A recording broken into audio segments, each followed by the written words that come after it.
Welcome to the Love of the Star podcast. I'm Bobby Belt, Dallas Cowboys insider for 105.3 The Fan in Dallas, joined as always by former Super Bowl winning, I got it wrong again, Brian, former NFL scout and Super Bowl winner, Brian Broaddus. He is now the co-host of the G-Bag Nation, 2 to 7 p.m. Central, Monday through Friday on 105.3 The Fan in Dallas. He is also the pre- and post-game co-host on the Dallas Cowboys radio network. Brian Broaddus, how you doing today? Happy Father's Day, early Father's Day. To you as well. That is, thank you. That is coming up tomorrow. Happy birthday to you as well. It's not my birthday, but thank you. You didn't want to hear that, but happy birthday to you. I don't. My birthday is February 30th every year. If you want to know, you can reference back to that. But no, happy Father's Day. I hope somebody in your life, I hope Bennett, somebody used that promo code STAR at chillboys.com and got you some extra Chill Boys boxers. I was out there with Sean and RJ at our Firehouse tour on Friday, and RJ Choppy showed me he was wearing the purple. He was wearing the purple boxers. That's what I've got. He was supporting LSU. Mm-hmm. I told him, I said, you took it literally when I said you can get into Brian Broaddus's underwear.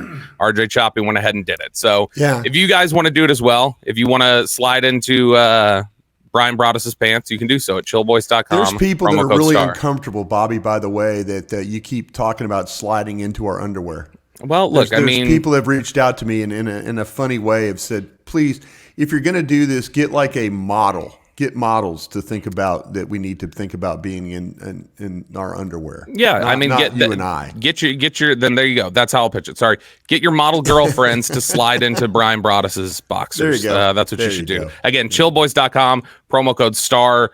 We appreciate them very much for supporting us here on the Star. Yeah, absolutely. Happy Father's Day to everyone out there, all the dads out there. All right, Brian. So when we left things off last week, we had talked about how now that minicamp was over, you were likely going to see the Cowboys work some guys out because what the team generally likes to do is they like to take an evaluation of how these offseason practices look. Well, you called that, by the way.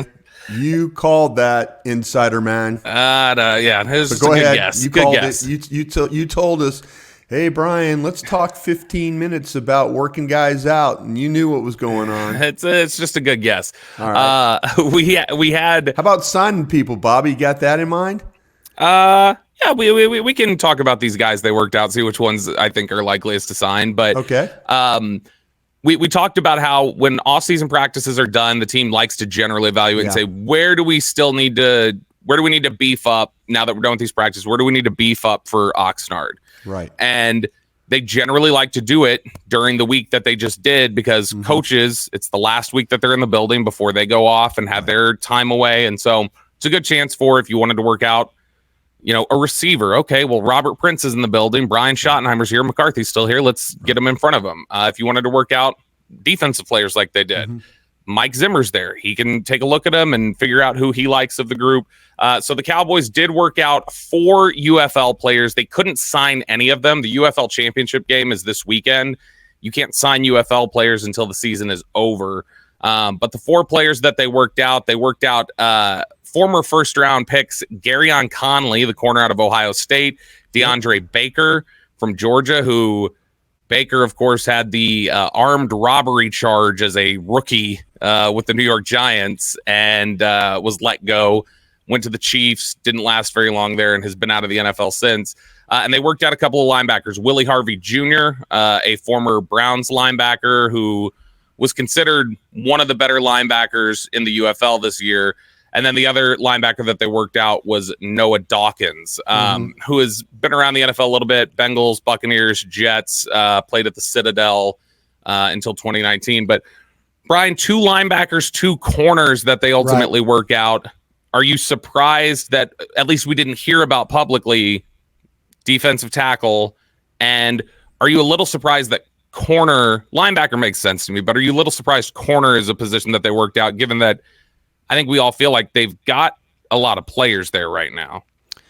Yeah, it was a little bit of a surprise, but they've done a really good job, working on the UFL and going and finding players. I mean, you got your kicker, Brandon Aubrey, Cavante Turpin, both those guys. Yeah, they've done it. Those guys, Alex Loomis and those guys, Henry Schroka, have done a really nice job with evaluating that league. That's an important thing for the pro department. That's the side I used to be on, and when we used to have to do arena, CFL, other leagues and stuff like that, you just never know who you're going to be able to pull.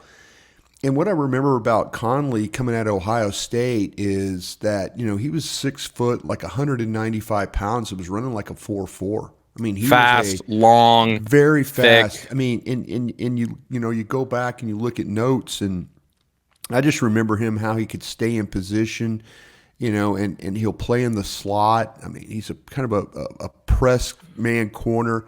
I felt like he needed to kind of jam a little bit better, but man, he's got that stop quickness to him. And when the ball's in the air a little high, there was some trouble with that. But I thought he could play that a little bit better. I thought he was a little grabby when he got off balance. But I mean, there's some awareness to his game, and he'll work to cut off his guy. I really kind of liked him coming out of Ohio State, just because you mentioned the length, the speed. I mean, when there's some times when some really, really good route runners gave him some problems, but man, there was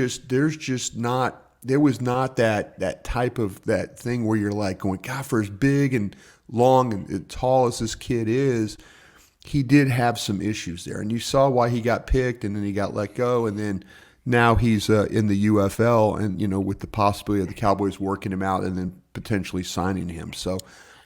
Just the body type and that part of it, and some traits that gave you some pause along the way. Yeah, and one of the things that gave a lot of teams pause on draft night about Garyon Conley was the fact that leading up to the draft, he was accused of sexual assault. It was something he was cleared of, but at the time, it was a big story in the last week of the draft. Like, does Conley fall at all? Does anything happen here? Dallas, I remember very specifically, that was the Taco Charlton draft. Dallas would have been interested in taking him then, with all the questions surrounding him. Took him with the Vegas, right? He went 4 picks ahead of them, I think. So he went ahead of them. He went to the Raiders, and Dallas liked him. Dallas was, if he would have been there for them, they very well might have taken him over Taco Charlton, because remember, that was the double dip year at corner. That was Awuzie in the second, Lewis in the third. So they were corner and defensive end were way at the top for them.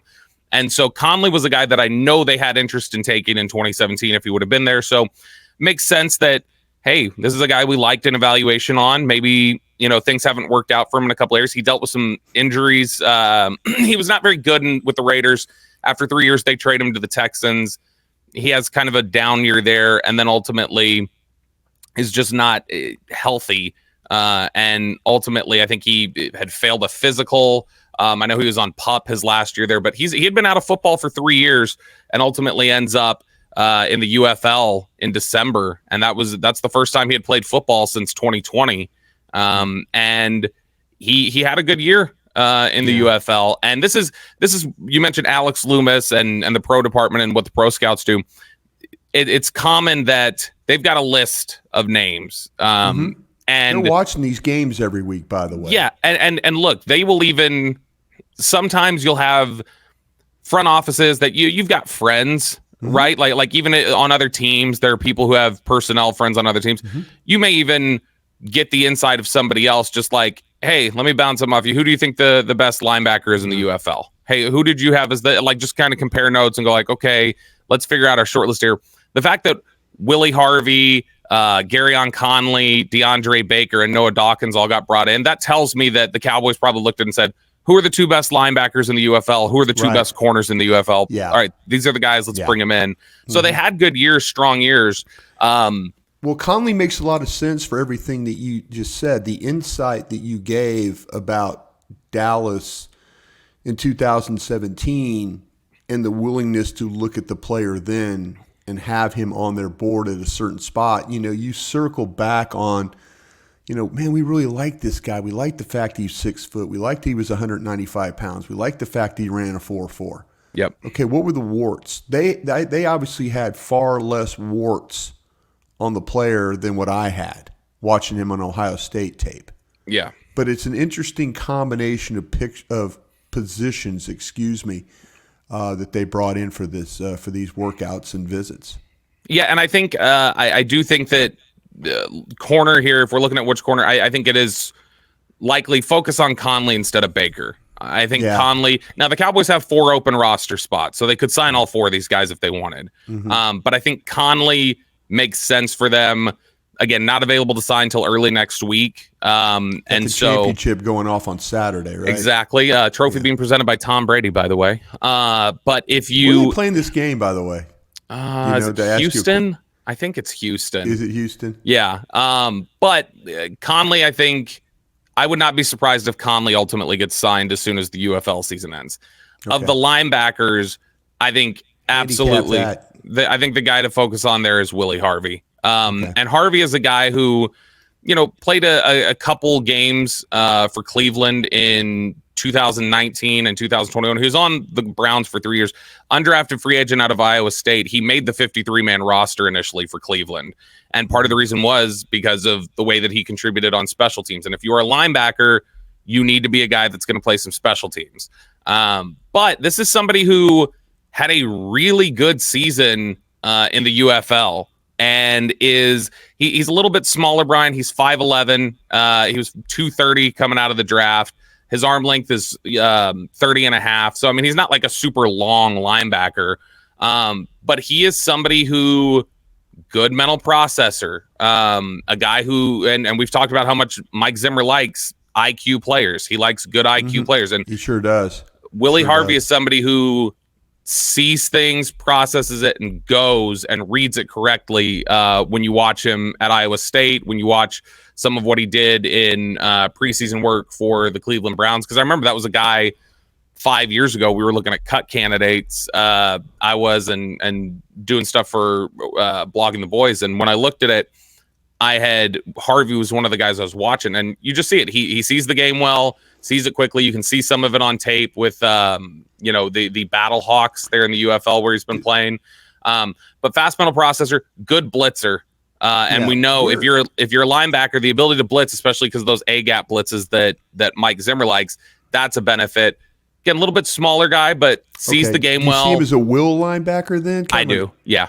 Off-ball will linebacker, run to the ball, run and chase, keep him clean. Yeah. That's it. Now, he did play, I believe, in the last game they played in the conference championship before they lost, and he was able to come out.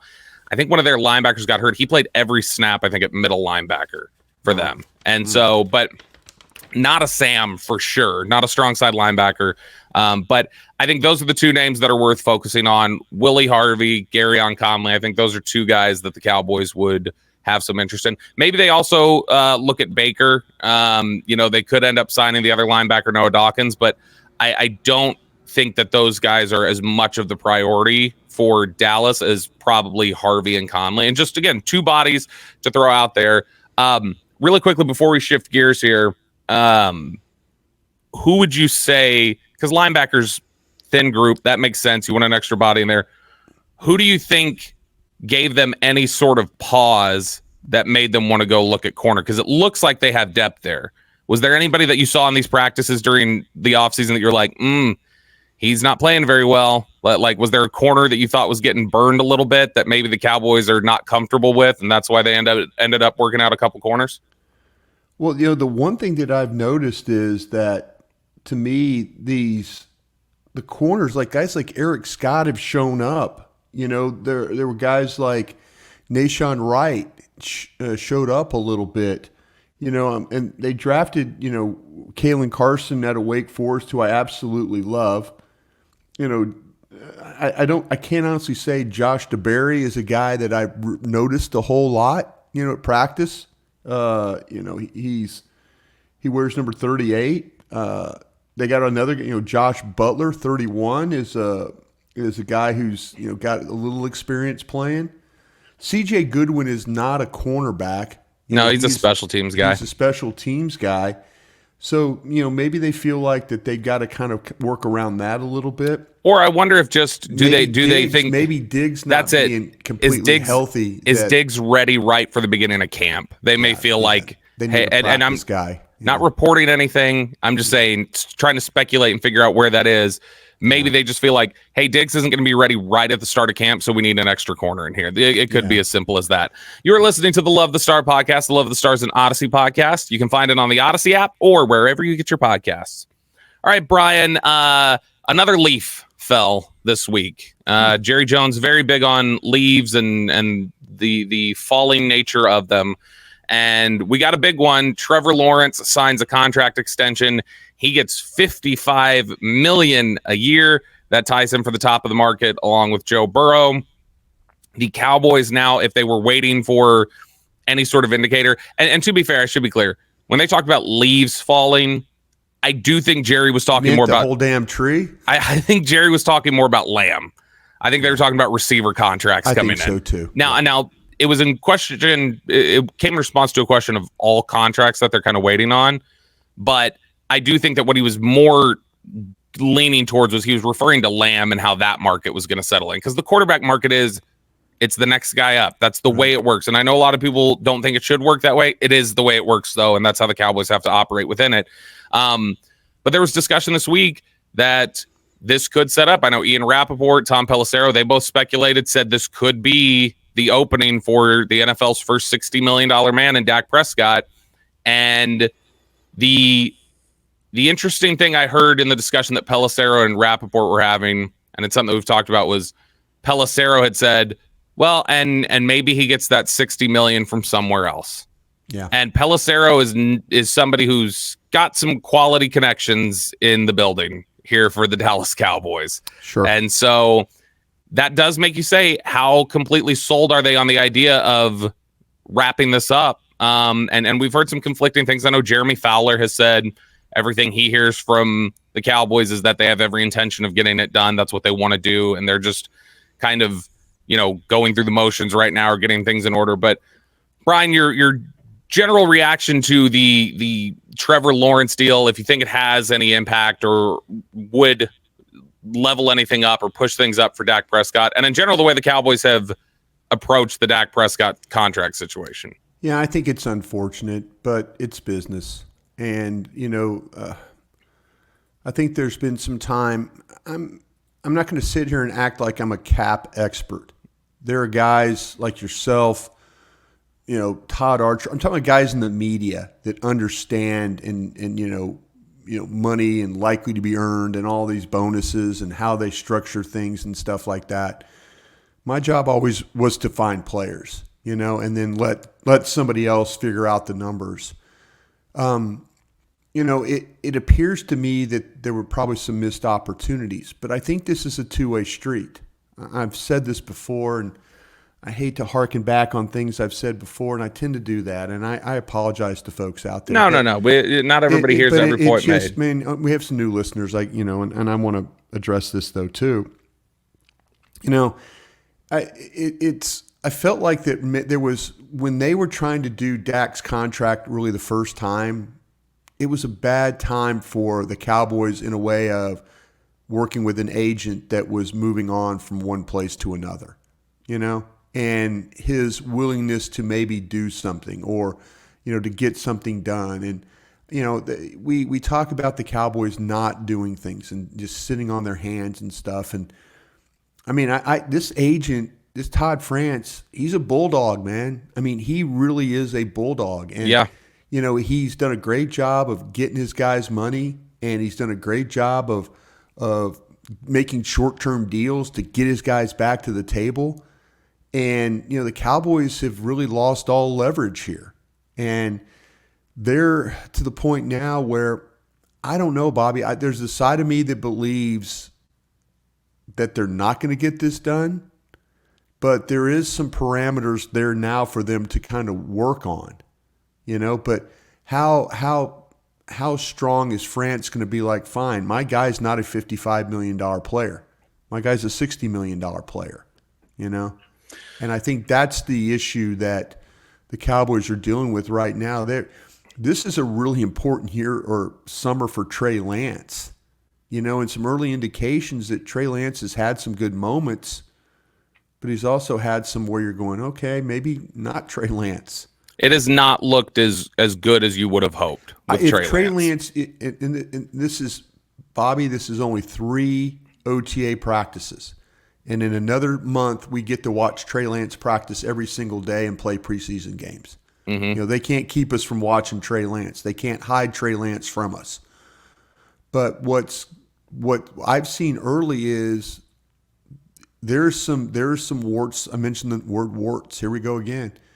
There's some warts to his game right now that they're probably working through.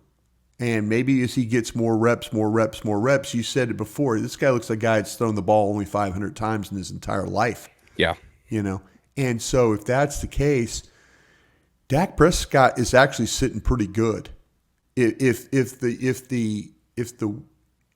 their plan was to wait and see what Trey Lance is, they got a little early indication.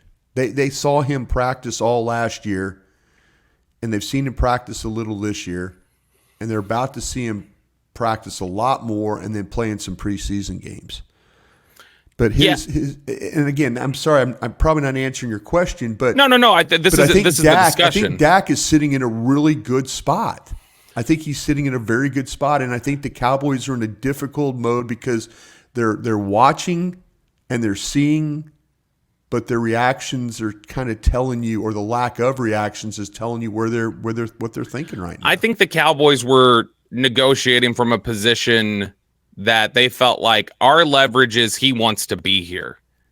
And I think they were operating under the assumption of he wants to be a Cowboy. He doesn't want to uproot. A lot of this is going to be tough talk. We've got it. This will be, we're going to be able to win from that position of power. And I think Dak he's publicly at least shown you, and I think privately too, that I don't have to be here. And it's the first time in his career that I think he's intimated to the Cowboys, I don't have to be here. I can go do this somewhere else. Right. And I think it's the first time that the Cowboys I think it's just recently kind of settled in with the Cowboys of, okay, there is a path. There's a path where he's comfortable going somewhere else. Yeah. And now it's up to the Cowboys to decide, are you comfortable paying him ultimately what he wants? Because that's what you're either going to have to pay him what he wants or he walks. There's no negotiating here because there's really no leverage point for the Cowboys. Nothing. There's no. Yeah. So the Cowboys are either picking pay it or walk away, but you're not going to get it at your price. Yeah. See, the thing about it is I could very well see this. I could see Dak Prescott ending up with the New York Giants and playing for Bill Belichick. I could see that. I mean, that's the. I could see, honestly, I could see Tampa. Yeah. I mean, the mother of his daughter, his current girlfriend, her family's from Florida. Sure. Dak would be playing in a warm weather climate. Yeah, it makes sense. Everything, it makes a lot of sense. Anywhere that's willing to give him the money that he's, that he feels like that he's deserved. And so, you make a great point.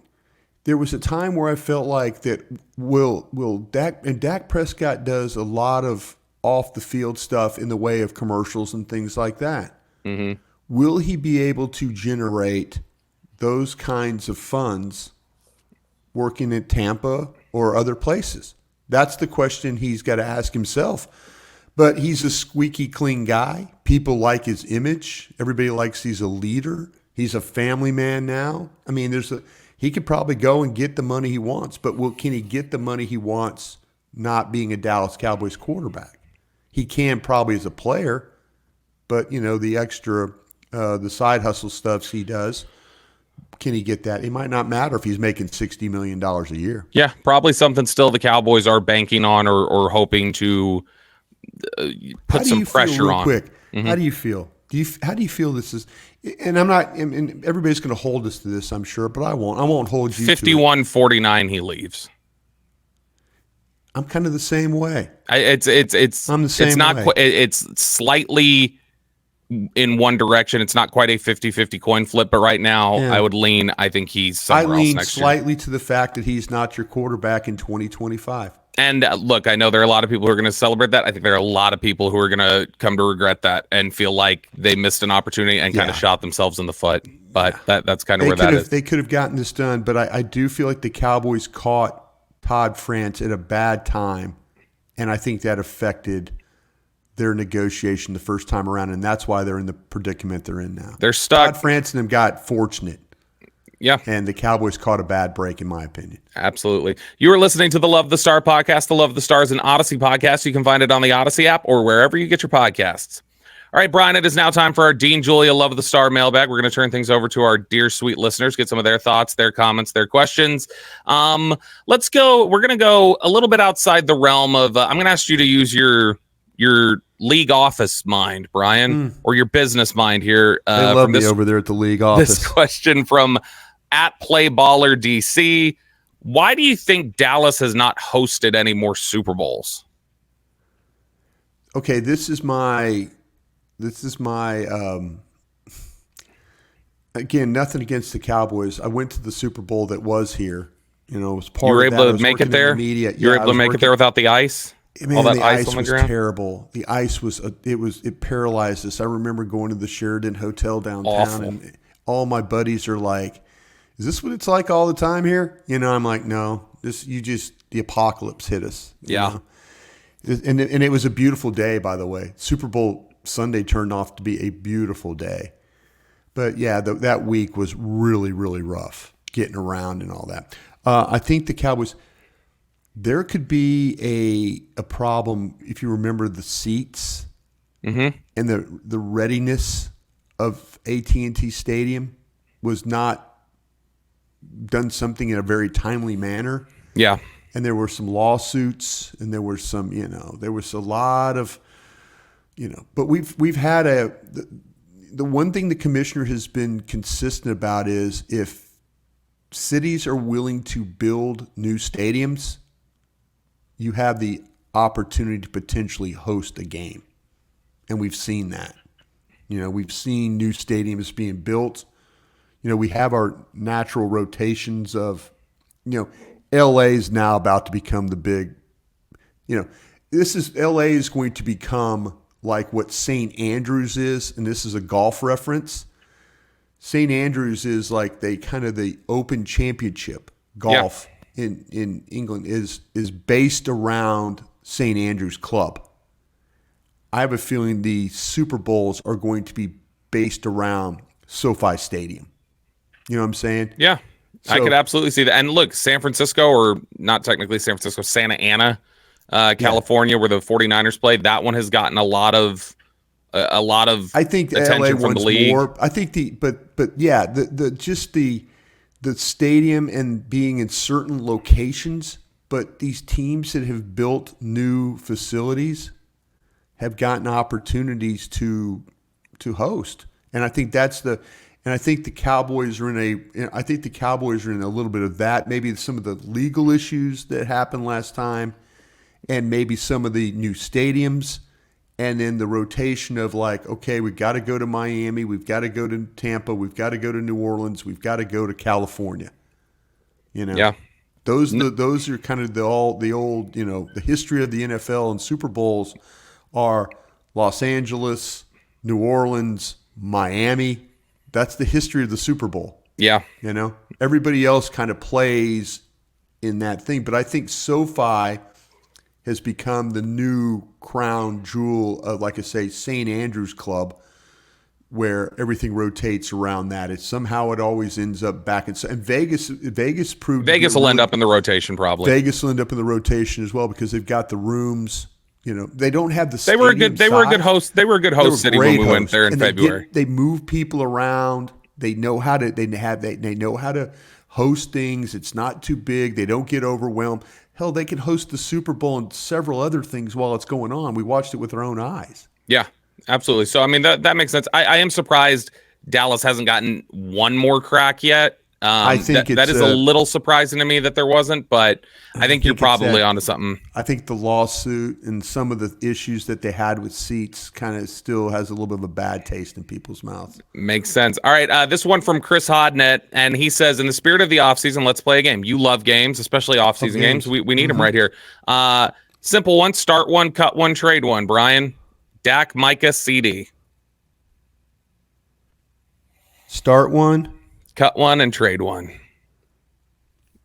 Start Dak. trade. I'm going start CD, cut Dak because I don't think they're committed to Dak anyway. Yeah. And then trade Micah Parsons. I wanted to keep Dak really bad. I do too, but I mean, I wanted to keep Dak, but in the spirit of the game, the way you just played it is right.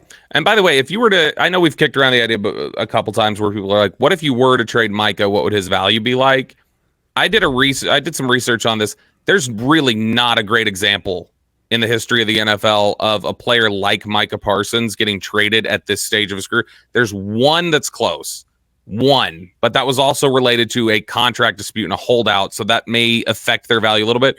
But the one that's close is Khalil Mack when he was traded before the end of his rookie deal. Khalil Mack, I knew you were going there. Yeah, Khalil Mack went, and Khalil Mack was 2 years older than Mike is, but Khalil Mack was traded before his 5th season. Mike is about to enter his 4th. He was traded for a second, a 7th, or he was traded with a 2nd and a 7th for 2 firsts, a 3rd rounder, and a 6th. Yeah, and so. Maybe something similar. I bet Micah's value is about 2 firsts. I bet you could get 2 firsts for Micah, or 1st and 3rd, something like that. I think that maybe Micah has some quarterback value to him. Yeah, and I would say you might get like a 1. You mentioned a 1 and a 3, maybe a 1 and a 2. Sure, something like that, or maybe a 1 and an escalating 2, something like that. Yeah, maybe a 2 this year and a 1 next year. Something like that. Yeah, yeah. I think I would maybe think about flipping. Okay, we'll give you the 2 this year, but next year you get a 1. I think you could absolutely see that. All right. Last question here from Jordan Parsons, and I'm gonna ask his question, and then I'm gonna adjust it a little for yourself, Brian. But it said, if you could add one former Cowboys player to this team, who would it be? And I'll give you 2 different types of answers because I'm not sure which one he's referencing. I don't know if he means historically, like what historic Cowboy you would add, or a Cowboy who's currently playing in the league. I would take it on the former Cowboy one. How about that? Sure. Do you have a guy in mind? I mean, if you're talking about former, current, like player in the league, I was thinking about adding some badass defensive tackle like Randy White or somebody like that. Yeah, you could do Randy White. You could do Bob Lilly. I also think it'd be really nice to have Emmitt Smith here right now. Emmitt Smith would be great. Dorsett. Dorsett would be great. Eric Williams is another one. If you give me Eric Williams at tackle right now, Larry Allen, the late Larry Allen. Who we love. If you're talking about guys currently in the league, I would still love to have the Amari Cooper trade back. I know that. I'd love to have Amari Cooper here right now. And why did they go? Why did they go bad? Did that go bad because of COVID? Partially. I don't think that they will never say it on the record. They were not happy that he didn't get vaccinated. They lost 2 games within a week of games he missed because of that, right? Kansas City and the Raiders, wasn't it? Yeah, he missed the Kansas City game. If they had any offense in the second half, they win that game in Kansas City. So and then they get beat on Thursday in the Thanksgiving game against the Raiders. Here's my adjustment to the question that's a little personalized for you. Your last year with the Cowboys was 05? 05, DeMarcus Ware. So I was going to say, if you could add one guy from your 05 team, who would it be? And Jay Ratliff was a badass. He was. He was also he'd help this team a lot. Yeah. As long as he wasn't doing anything. Marcus Spears played well. Ware played great.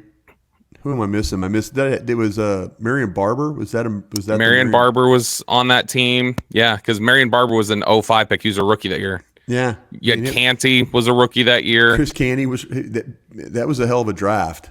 It was a hell of a draft. Might be one of the best drafts. The Cowboys have had some historically great drafts. Yeah.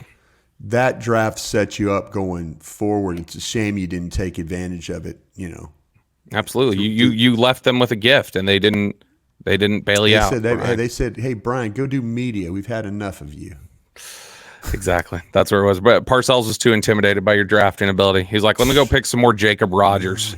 That's what he wanted. There's a lot of things. They could have done a 30 for 30 they could have done a 30 for 30 on the discussions we had. A lot of yelling at each other. We should do that the next episode. We should do your favorite Parcells stories in the next episode. People have heard my Parcells stories. I know they've heard you talking to him naked, everything, but the naked Parcells story is like it still scars me to this day, and the fact that he did it scars me even more. It was an alpha move. He was trying to show you who the alpha Captain was. Morgan pose, standing there with no clothes on. All right, that's a perfect way to end it. In fact, that is our Chill Boys ballsy take of the day. Chill Boys underwear. He put those on is what he Parcells is our Chill Boys ballsy take of the day. Just standing up there, looking at Brian, saying, "Yeah, this is what I got. What are you going to do about it?" Chillboys.com, promo code STAR. That does it for us here today on the Love of the Star podcast. Thank you so much for joining us. For Brian Broaddus, I'm Bobby Belt. We will talk to you guys again next time. Hey, thanks for watching. If you enjoyed this video, please don't forget to give it a thumbs up and subscribe to our channel for more content like this. If you want to see more of our videos, be sure to check out our playlist and let us know what you think in the comments below. Also, don't forget to follow us on social media to stay up to date on our latest updates. Links are in the description. Thanks again for watching, and we'll see you in the next video.